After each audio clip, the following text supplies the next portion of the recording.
In this video, we're just going to look at a couple of extension problems using the techniques looked at in the last video.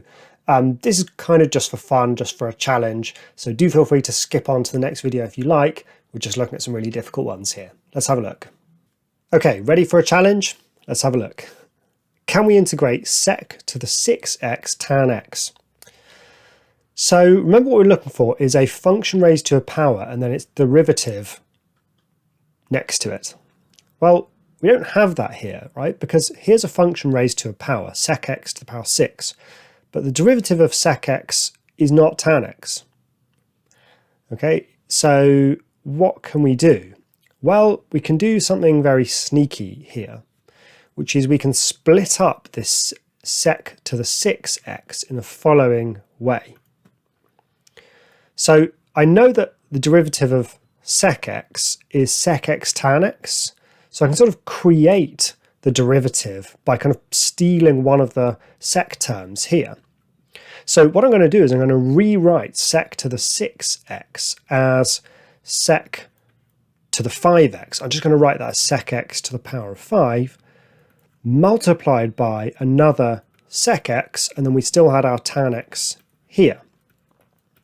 So this is devilishly sneaky because look, now I do have a function raised to a power and the derivative of that function, because the derivative of sec x is sec x tan x. So now I'm in a position to go for my guess, and I can say that I'm pretty sure that what happened was our sec x must have had a power that was 1 higher that got differentiated down to sec x to the 5. So let's just check. So power comes down and drops by 1, and then I multiply by the derivative of my stuff, which is sec x tan x. And look, that's exactly what I want. It's just 6 times too big.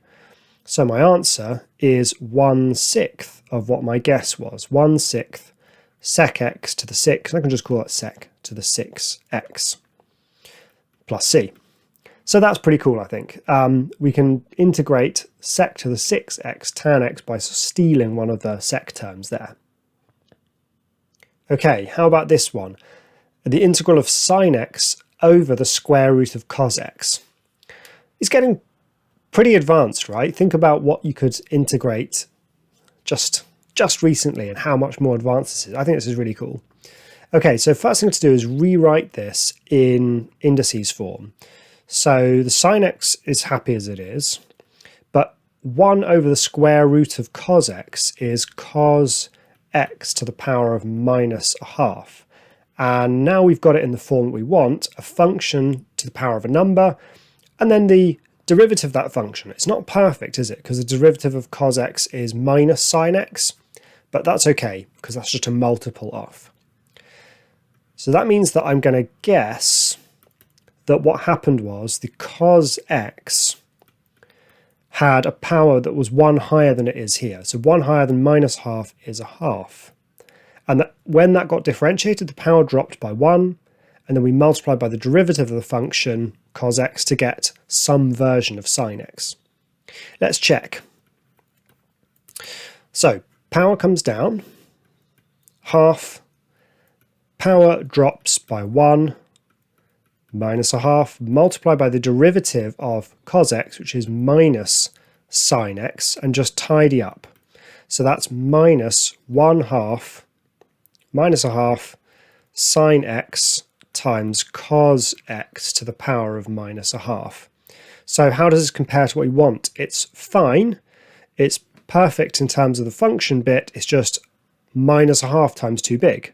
So I can compensate by just dividing by minus a half or multiplying by minus 2. So my guess was a great guess as long as it's minus 2 times bigger. So minus 2 times cos x to the half.